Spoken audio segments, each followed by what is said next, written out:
Chers internautateurs et internautatrices, bienvenue dans cette Trick Track TV spéciale à plusieurs titres. Le premier, c'est qu'il y a un brouhaha autour de nous parce que nous sommes au Salon international des festivals des Jeux de la ville de Cannes 2014. Nous sommes en live pour ceux qui le regardent maintenant, mais en différé à la demande, en vote comme disent les spécialistes, pour ceux qui le regardent plus tard, comme on le met après en chargement, tu vois. Oui, les gens ils font de la demande plus tard. On dit vidéo, on demande de plus tard. Celui qui confirme et qui a tout compris. C'est monsieur Totale maîtrise. Benoît de Purple Brain. Comment ça va? Ça va très bien, super. Ouais. Tu n'es pas venu seul, tu es venu avec une autre grande première pour Trick Track, monsieur Patrice de Yellow. Comment ça va, Patrice? Ça va bien, nickel. La forme, c'est la première fois qu'on te voit dans une Trick Track TV chez nous.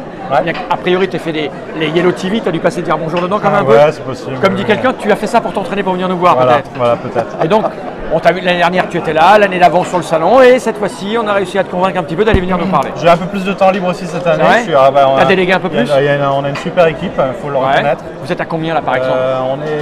On a 11 animateurs et on a 8 personnes du staff de Yellow. Ah donc oui. Ça fait quand même un staff de 19 personnes. Ah, ça fait du budget ça. Ouais. Ça fait du budget. Il faut ce qu'il faut. Bah ouais. Et parce que le festival est devenu de plus en plus important pour vous aussi du coup. Moi je le soutiens, enfin Yellow le soutient depuis maintenant pas mal d'années parce que c'est un des rares festivals en France qui reste de cette envergure-là.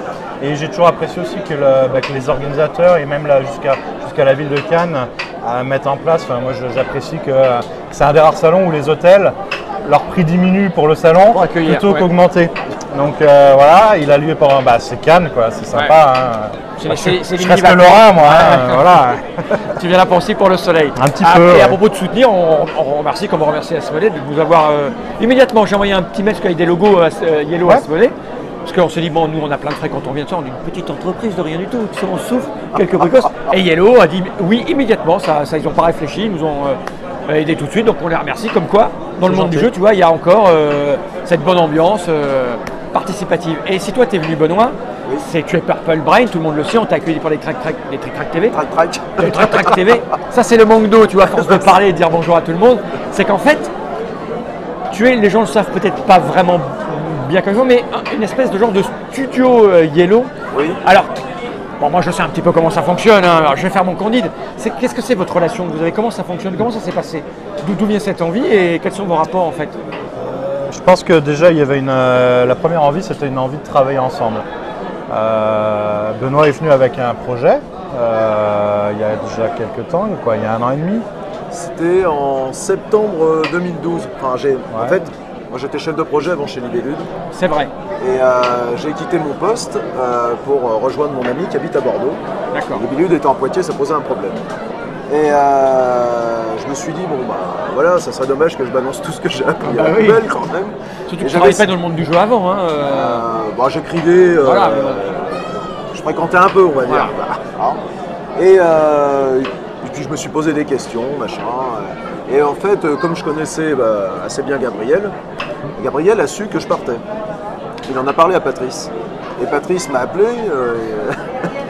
Il m'a dit, tiens, on recherche un chef de projet, apparemment tu pars de chez Libellude, est-ce que ça t'intéresserait de venir travailler pour nous? Moi j'étais super content, et d'une. Oui, mais bon. Et je lui ai dit, alors il y a juste un petit souci, Patrice, c'est que je vais à Bordeaux et c'est à Nancy, tu vois le truc là. Ça ne marche pas. Bon, on avait moi j'avais vraiment envie de travailler avec eux, et ensuite est venue l'idée, alors il faut savoir que chez Libellude c'est un studio Asmodée. Oui. Donc moi je connaissais déjà un peu ce mode de fonctionnement, dont on va peut-être parler un peu plus tard. Pour que les gens comprennent. Voilà, c'est ça. Et moi je connaissais ce mode de fonctionnement, et effectivement Cédric et Patrice, l'autre gérant de Yellow, l'autre moitié de Yellow, ont eu cette idée. Voilà, et je pense qu'ils y ont réfléchi, cette idée de me proposer ça, c'était une première pour eux, parce qu'on n'avait pas de studio avant. Et moi j'avais une idée de gamme aussi, sur les grands jeux. Ouais, voilà, la fameuse cochonne. C'est ça, voilà. Et puis voilà, et puis ils m'ont proposé ça, et puis moi, je leur ai exposé mon projet. Donc j'avais bien bossé quand même, j'avais déjà 2 jeux, j'ai bien bossé le truc, et puis on en a parlé à SN 2012, après on en a reparlé, etc. Tout s'est mis en place. Pour nous, pour nous, on avait déjà il y avait une réelle volonté de travailler avec Benoît. D'accord, en tant qu'individu être humain. Ouais. Voilà, son projet On se demande pourquoi. Parce que tu as un sourire charmeur. Son projet de gamme de jeux en compte, on a trouvé ça malin. On a beaucoup aussi avancé ensemble sur le packaging, des choses comme ça. Et pour nous, finalement, l'idée, c'était effectivement Alors on parle de studio, moi je parle, enfin voilà, pour moi c'est plus une coopération. Alors ça marche comment? C'est quoi le concept du studio en fait? Le concept, c'est derrière qu'il y a un concept au niveau pécunier. C'est-à-dire qu'on va prendre en charge les coûts de développement. Donc c'est une vraie entreprise à part. Ouais. Donc tu as une entreprise, ça s'appelle Power Brain. Exactement. Donc une SA ou je ne sais rien, un truc administratif qui existe réel. Mais c'est techniquement parlant. Mais donc c'est toi le patron, tu décides. Ah, exactement. Mais vous avez une relation sur certaines zones qui sont par exemple pécuniaires, vous financez Tout à fait, on va apporter on va apporter à la fois notre aide déjà sur le développement. C'est-à-dire, je pense qu'il n'y a pas de développement de jeu Benoît nous impose jamais rien. On discute toujours ensemble. Moi, voilà, c'est une relation de confiance, un vrai partenariat. Quoi. On réfléchit, on fait des ajustements ensemble, on regarde aussi. Donc oui, il y a le côté pécunier, on prend en charge soit des avances, soit le développement de la production. Voilà.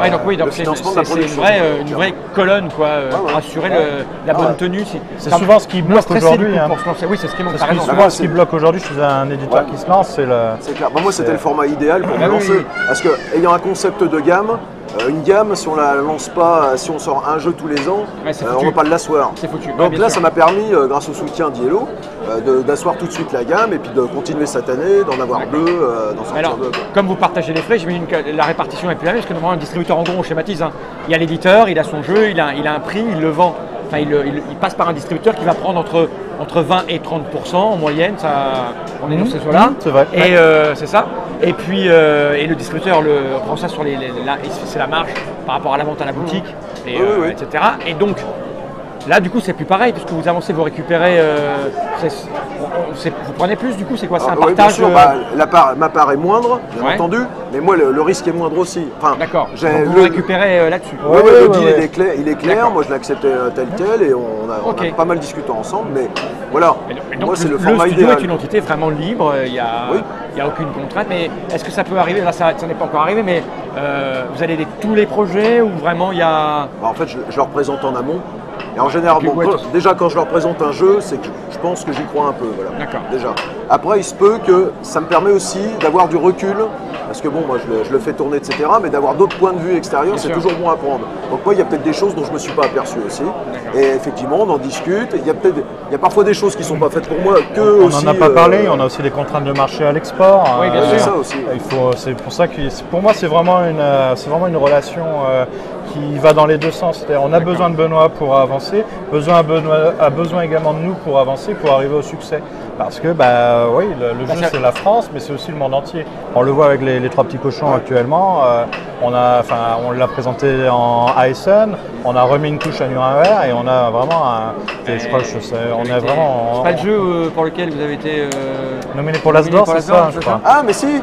Oui, donc, si, comme quoi finalement, c'est une bonne association à mon travail. Tu avais le nez creux, vous avez eu le nez creux chacun dans le jeu, la gamme, parce que finalement, le jeu s'est retrouvé. Se lancer, faire 3 jeux, il y en a un tout de suite nommé pour le Grand Prix français, c'est quand même plutôt gratifiant. Ça part sur de bonnes bases. Et j'ai une question de curiosité, alors du coup, parce que ça marche dans ce sens-là, c'est-à-dire que tu avais un projet, et puis, mais est-ce que chez vous, du coup, vous pouvez avoir un projet, vous dire, tiens, on va le confier au studio plutôt? C'est juste quand les chefs de projet, je pense à Gabriel, à Ludovic, on reçoit des prototypes d'auteurs qui peuvent s'inscrire dans les gammes que Purple Brain développe. On le propose à Benoît, je crois que c'était le cas hier, sans dévoiler trop de secrets. Donc ça marche dans les deux sens. Moi, quand je vois des choses qui pourraient être intéressantes pour Yellow, mais pas forcément pour moi, j'en parle avec Gabriel et puis voilà. Okay, donc là, on a aperçu que le concept de studio, que peu de gens le connaissent. C'est Asmodée, je crois, qui avait commencé à lancer ça. Ils avaient des studios, de la Libellule en terrain, toujours un. Yellow le fait, c'est une bonne chose pour le secteur. Ça montre aussi un comportement particulier qui est encore, j'en parlais avec les journalistes de No Life, je crois, qui sont très jeux vidéo. Ils sont assez surpris des relations qu'il peut y avoir encore dans le monde du jeu, comment ça discute, comment ça s'échange, comment on a envie d'aider que le secteur avance. Je ne sais pas si ça va encore durer pendant des années, mais je crois que tout le monde essaye de faire… on essaie de faire ça en bonne intelligence. Sinon, globalement, Yellow, vous êtes arrivé, vous êtes des petits nouveaux dans le monde. Vous êtes depuis quoi, 5 ans, 6 ans? Alors, la structure existe déjà depuis 10 ans maintenant, on l'a créée en 2004. Et la partie jeux de société sous le nom de Yellow, effectivement, ça va faire depuis 2008-2009. Avec encore Neuroshima, on l'avait édité sous le nom déjà de la marque Yellow. Ouais, donc c'était vraiment le tout premier en 2008. Ouais. D'accord. Donc ça va faire 6 ans. Voilà. Alors ce marché maintenant, par rapport à quand vous êtes arrivé, vous êtes des petits nouveaux, tout le monde vous regardait un peu de manière un peu étonnante. Nous, on a un peu la tête dans le guidon. Enfin, moi, on a un peu la tête dans le guidon parce que c'est vrai on s'est développé. On a eu du bol aussi, on a eu des succès. King of Tokyo, c'en est un. Ça aide énormément, ça ouvre des portes. C'est un bon titre. C'était une belle rencontre aussi avec Richard. On a plein de projets de Richard en cours aussi. Ça, les gens le verront dans les mois. Richard Garfield. Richard Garfield. C'est comme dans le cinéma des vedettes, tu sais, avec Georges. Richard. C'est vrai qu'on a un peu la tête dans le guidon. On voit pas. Si on prend la photo avant et après, on voit effectivement qu'aujourd'hui, on a bien progressé. On a eu la chance aussi de bien se développer sur des marchés comme les États-Unis. D'accord. Avec la création d'une filiale il y a 1 an et demi. Ouais, c'est ça, j'allais dire 2 ans. Il y a 1 an et demi, c'était en mai 2012. Donc oui, la question c'était quoi déjà? C'est comment le marché, comment vous étiez à l'aise, mieux qu'il y a 5 ans? Est-ce que les perspectives vous semblent prometteuses? On déménage au mois de juin. Alors vous avez des locaux plus grands, c'est ça? Bon signe, ouais. Parce qu'on a vu passer nous des demandes de job, tu sais, il y a beaucoup de recrutement parce que nous on réinvestit beaucoup dans la structure, donc dès qu'il y a du succès, on en profite pour être consolidé, voilà, et continuer à se développer. L'export, on a des bons titres. Ça marche bien à l'étranger, on se développe aussi Yellow US, cet axe-là. Ça démarre bien. Le marché est différent. C'est exponentiel. C'est quand on a un succès là-bas, ça peut aller très vite. D'accord. Je l'ai vu avec King of Tokyo, on a eu vraiment du mal à une période à suivre les productions. Tellement ça a évolué le marché. Mais au niveau de ce qu'attend le public là-bas, moi j'aime à dire qu'on a une image de l'Amérique via BGG, Board Game Geek, via les conventions comme la Gamma où c'est des gros joueurs qui poussent des. Et puis quand tu vas à la Toys Fair, ça n'a plus rien à voir. C'est autre chose. Si tu veux, moi mon expérience c'était d'aller à la Gen Con cette année. Et je disais à Stéphane, donc Stéphane Bressot qui est mon associé américain, je disais bon écoute cette année une de nos sorties, ça va être les 3 petits cochons sont là, donc on va l'annoncer comme étant une nouveauté. Bon c'est la Gen Con, c'est des gros poilus, c'est des joueurs qui ont mangé des joueurs. Ils ont mangé du cochon. Donc c'est pas grave, ça sera quand même une nouveauté et puis on fera ce qu'on fera avec. Et dès le montage du salon, il y a des gens comme Tom Vassell qui sont venus, vous avez un jeu avec des dés roses, là, les cochons. C'est une bouffée d'air frais. Ça a été fait. Mais en fait, ces joueurs-là ont beaucoup évolué. Maintenant, ils sont papas, ils ont des enfants, etc. Et des jeux familiaux comme ça où ils peuvent jouer avec leurs enfants, ils sont demandeurs. Donc, il y a eu 2-3 vidéos sur des blogs là, en direct de la Gen Con qui étaient super. Oui, ça dénote forcément. C'est clair. Du coup, ça a été, pour nous, ça a été Gen Con avec les Three Little Pigs. Ça a été vraiment. C'est vrai que moi, ça a changé mon image aussi du joueur américain, quoi. Qui est vachement ouvert, quoi. Enfin, c'est une généralité de dire ça. Mais on leur propose pas grand-chose finalement. C'est ça qui est surprenant. Il y a le côté un peu French Touch qu'ils aiment beaucoup avec la boîte magnétique, les jolis. Il faut souligner le travail de l'illustrateur aussi des 3 petits cochons. Il y a du détail, le cochon qui prend sa douche sur le cover. Tu peux chercher, amuser l'histoire. Alors, est-ce que les gens ont des questions? Parce qu'il va falloir qu'on laisse la place bientôt. Oui, on s'en fout. Est-ce que vous avez des questions? On vous écoute. Il n'y a pas une histoire de jeu de draft avec plateau de Garfield. C'est quoi ça? C'est le prochain. Alors, il était prévu pour Essen initialement. Et on va le décaler parce que, à chaque fois faire un jeu, ça prend du temps. Et il sera décalé sur 2015. Effectivement, c'est du draft coopératif de Garfield. Il sortira en 2015. J'ai pas le titre, j'ai pas encore le titre. Deck Building de Maxime Rambourg, qu'est-ce que c'est que ça? Alors, c'est le fameux, c'est le jeu qui remplace. D'accord. Ça s'appelle, son nom de code c'est Big Book, mais ça va changer de nom. Le Big Book sortira pour Essen. Voilà, c'est lui qui a swappé le jeu de Richard Garfield à 2015. Quelqu'un confirme, il a des amis américains, il joue aux 3 petits cochons, c'est des joueurs de Twilight Empire et ça cartonne, dit-il. C'est ce qu'ils appellent en fait un filler aux États-Unis. Le genre de jeu que tu vas pouvoir jouer entre 2 gros jeux, un truc. Voilà. Quels sont les prochains comptes adaptés en jeu, demande M. Zangdara 4, des projets prévus ou des souhaits? Alors, Le Lièvre et la Tortue, qui va sortir en mai, qui est un jeu de Gary Kim, l'auteur de Corio, et dont l'illustrateur sera Mathieu Lessel. Donc c'est un jeu de paris, de course, que moi j'avais découvert à l'époque chez Libellud quand j'y bossais. Libellud avait décidé de ne pas le faire. Et donc tu le fais. Et moi je me suis dit, j'ai dit à Régis, bah écoute, moi j'ai envie de le récupérer pour le faire en 3e volume de la gamme compte. Quoi, Et Régis a dit oui. Il collait, ouais, là, bah oui. Ouais. Oui, bah oui, c'est rigolo. Je l'ai pas parce dit, que oui. Régis, Libellud, Studio Asmodée, Purple Brain, Studio Yellow, on pourrait dire non, on va se faire enculer, tout ça. Enfin, on ne dit pas ça chez vous. Hein. Je suis un professionnel, j'ai le droit moi. Ouais, et donc ça, voilà, c'est plus une histoire d'homme et... Ouais, c'est clair, c'est clair. Okay. Donc il y aura effectivement Guèvre à la Tortue, et là on est en train de travailler avec Johan Levé, l'auteur de Myrmès, sur La Cigale et la Fourmi. Et on a d'autres projets aussi. J'ai joué à ça, on va le suivre. Ouais, tu y as joué, ouais. Je crois que je vous ai humilié, mais je me souviens pas, mais j'avais pas joué. Ah, si, j'ai expliqué. Non, c'était très bien ça. Celui-là, il était très bien, j'ai joué. Brotto.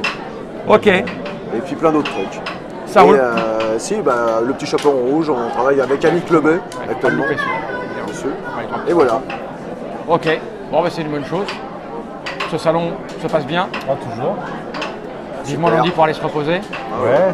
Non, on est content parce que là on a, Purple Brain, Yellow, on a sorti Shinobi Wata. Ouais, il en a reçu on a reçu tout à l'heure l'illustrateur, je crois. Ouais, Xavier, enfin Nayad. Ouais. Et comme c'est une première expérience pour moi, sortie de la gamme compte, quoi. On est super content parce que le jeu est vachement bien reçu en fait. D'accord. Super heureux. Ouais. Et chez Yellow? Tout va bien, à fond. On a parlé des projets tout à l'heure, donc on va pas revenir dessus. Ouais, je pense que Mathieu a pris. Voilà. Donc moi je remercie les gens de suivre notre gamme parce que les gens qui font du bon travail en général. C'est vrai. C'est ce qu'on essaie de faire. Ils ont beaucoup d'énergie. Ouais. Vous en avez. Et puis on tire l'espace. Et on tire tous dans le même sens. Ouais, les embrouilles arrivent, quand on tape. Ce qui est pris est pris. Voilà, tu vois. Il y a des embrouilles, il y en a quelques-unes et il y en aura d'autres, parce que le monde juste se développe. Donc forcément, quand on atteint. Tant qu'on a le vent dans le dos, il ne faut pas hésiter à le. Ce n'est pas qu'un monde de bisounours, c'est pas vrai. Ah non, c'est pas qu'un monde de bisounours. On est là, mais bon.